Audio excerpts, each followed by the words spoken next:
You are fighting a Mahabharata every day. Not on a battlefield of dust and blood, but within your own consciousness. In 3 minutes, I'll show you why speed fakes progress. Even Arjuna, the greatest warrior of his time, froze in the middle of a battlefield. Not because he lacked skill, but because he finally realized he'd been fighting fast, without understanding why. Every thought is a soldier, every emotion a sword. The clash is constant. Discipline versus desire, peace versus pride, awareness versus impulse. The Mahabharata is not ancient history. It's the war between what pulls you down and what calls you higher. Neuroscientists call it the struggle between reaction and reason. The amygdala against the prefrontal cortex. The Gita called it Kurukshetra. So, if Kurukshetra isn't a place, what is it? Kurukshetra is your inner landscape, the field of the mind where light meets shadow.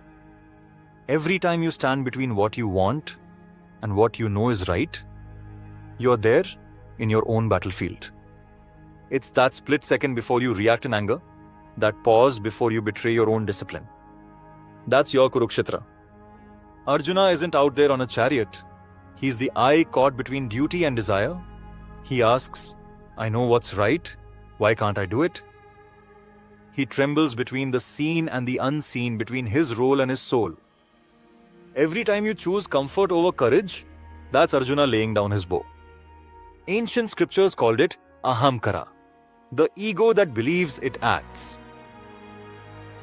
Modern science calls it the story self, the narrative we mistake for truth. Krishna is not a god outside you.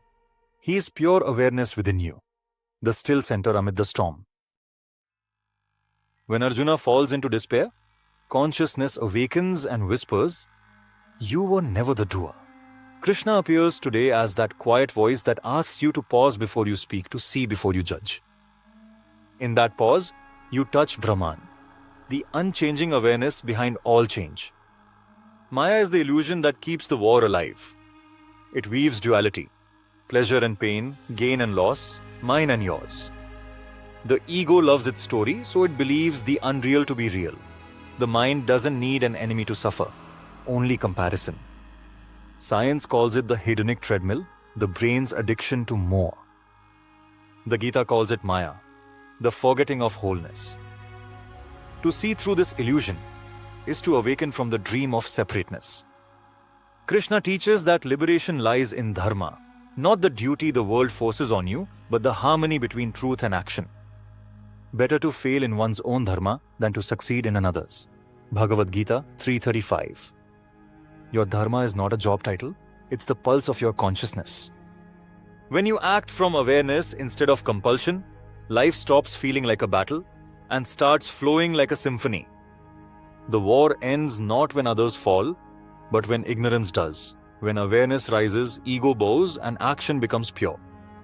That moment when Arjuna lifts his bow is not obedience, it is awakening. The true victory was never against others, it was against illusion. The Mahabharata is not myth, it is the map of your mind. Kurukshetra is your consciousness, Arjuna is your ego bound by Maya, Krishna is your awareness guiding you home.